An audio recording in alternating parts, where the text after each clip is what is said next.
Hi friends, welcome to Sujatha tailoring channel. ఈ ఛానల్లో ఈరోజు వర్క్ బ్లౌజ్ని మనం కటింగ్ చేసుకున్న తర్వాత బ్యాక్ పార్ట్లో మనకి నెక్ రౌండ్ రావడానికి ఎక్స్ట్రా పీస్ ఉంటుంది కదా, ఆ భాగం ఎక్స్ట్రా ఇలా వచ్చేసేటప్పుడు నెక్ ఎడల్పు అయిపోతుంది. అది అలా అవ్వకుండా ఉండాలంటే ముందే మనం లైనింగ్ పీస్ని మామూలుగా మన జాకెట్ ఎలా అయితే ఉందో దాని మెజర్మెంట్స్ ప్రకారంగా కటింగ్ చేసుకుని ఇక్కడ 3 అంగుళాలు సోలర్ వరకు ఉంచుకుని ఇక్కడ మార్కింగ్ పెట్టుకోండి. ఈ ఎక్స్ట్రా భాగం ఉంటుంది కదా, ఈ భాగాన్ని కోన్ ఆకారంలో ఇలా ఫోల్డింగ్ చేసుకుని ఇలా చూడండి, ఇలా ఫోల్డింగ్ చేసి ఇక్కడ వరకు కరెక్ట్గా ఉండాలి. కింద నుంచి నడుం భాగం కరెక్ట్గా ఉండాలి. ఈ పై భాగంలో మాత్రం ఇలా ఎక్స్ట్రా భాగాన్ని కోన్ ఆకారంలో ఫోల్డింగ్ చేసుకుని అక్కడ మార్కింగ్ పెట్టుకోండి.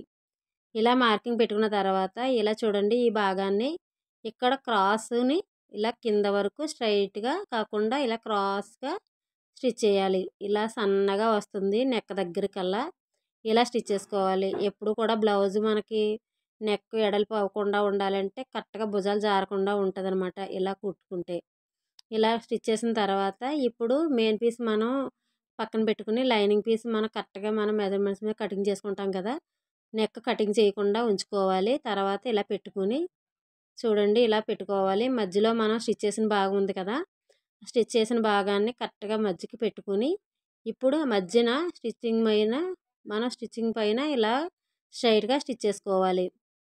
ఇలా మధ్యన కరెక్ట్గా నడుము భాగం కరెక్ట్గా పెట్టుకోవాలి. ఎక్కడ కూడా సైడ్కి పోకుండా చూసుకుంటూ కరెక్ట్గా పెట్టుకుని స్ట్రైట్గా స్టిచ్ చేసుకోవాలి. ఇలా స్టిచ్ చేసిన తర్వాత ఇప్పుడు మనకి నెక్ ఇక్కడ మోడల్ ఉంది చూడండి, ఇక్కడ వర్క్ నెక్కి ఇలాగ మనకి కట్ వర్క్లా చిన్న చిన్నగా డిజైన్ ఇచ్చారు. ఆ డిజైన్ ఏ ఆకారం అయితే ఉందో అదే ఆకారంలో స్టిచ్ చేసుకోవాలి. ఈ స్టిచ్ చేసేటప్పుడు ఎప్పుడు కూడా ఇలాంటి డిజైన్స్ స్టిచ్ చేసేటప్పుడు కుట్టు దగ్గరికి పెట్టుకోవాలి. 0 కానీ 1 కానీ పెట్టుకోవాలి. 1లో పెట్టుకుంటే మనకి కరెక్ట్గా దగ్గరికి చాలా నీట్గా వస్తుంది. ఇలా పెట్టుకోండి. ఇలా పెట్టుకున్న తర్వాత ఇక్కడ నుండి ఇలా మొత్తం అంతా పూర్తి చేసుకోండి. ఇప్పటి వరకు ఎవరైనా సబ్స్క్రైబ్ చేయని వారు, కొత్త వారు ఎవరైతే ఉంటే వాళ్ళు సబ్స్క్రైబ్ చేసుకోండి. అలాగే ప్రతి వీడియోకి కూడా మీరు ఒక లైక్ ఇవ్వండి. మీరు ఇచ్చే లైక్ నాకు చాలా సపోర్ట్గా ఉంటుంది.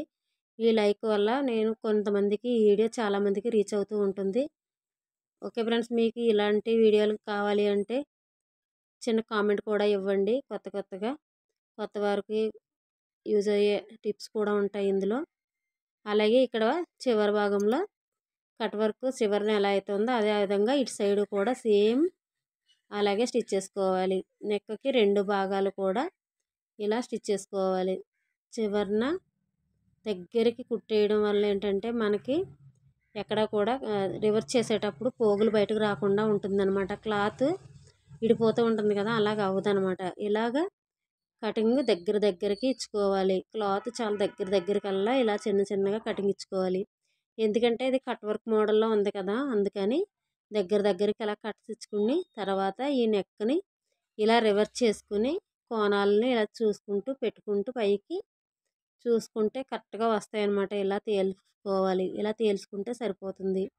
నెక్ మొత్తం అంతా అలా రివర్స్ చేసుకుని మళ్ళీ నెక్ ఏ ఆకారం ఎలా అయితే ఉందో అదే ఆకారంలో స్టిచ్ చేసుకోవాలి. పై భాగంలో కదలకుండా లైనింగ్ పీస్ బయటికి అలా కనిపించకుండా ఉండేలా చూసుకుంటూ స్టిచ్ చేసుకోవాలి. అలా స్టిచ్ చేసిన తర్వాత ఇప్పుడు ఈ భాగం మొత్తం నెక్ అంతా రెడీ అయింది కదా, ఇప్పుడు మిగిలిన పార్ట్ అంతా మనకి ఇలా లైనింగ్ కదిలిపోకుండా ఉండాలంటే ఇలా రౌండ్ అంతా స్టిచ్ చేసుకోండి. ఇలా లైనింగ్ పీస్ని మెయిన్ పీస్ని కదలకుండా ఉండేలా స్టిచ్ చేసుకోండి.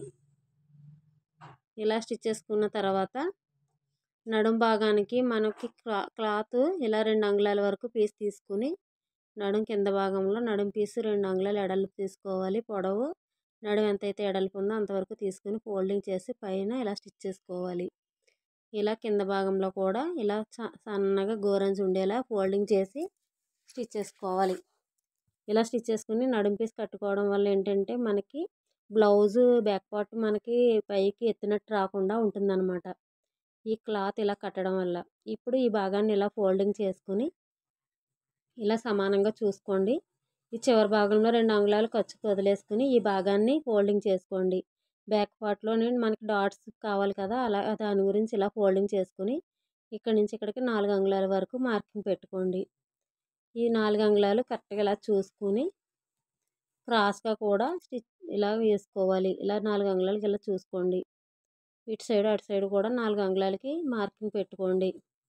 నేనైతే ముందే అంచనాగా లైన్ డ్రా చేశాను. ఇలా తీసుకున్న తర్వాత ఇటు సైడ్ కూడా సేమ్ అదే విధంగా క్రాస్గా లైన్ డ్రా చేసుకొని ఇక్కడి నుంచి ఇక్కడికి ఇలా పట్టుకుని 4 అంగుళాలకి ఇలా కింద భాగంలో రఫ్ చేసుకోవాలి. చివరికి వచ్చేటప్పటికి సన్నగా రావాలన్నమాట. ఇలా రావాలి.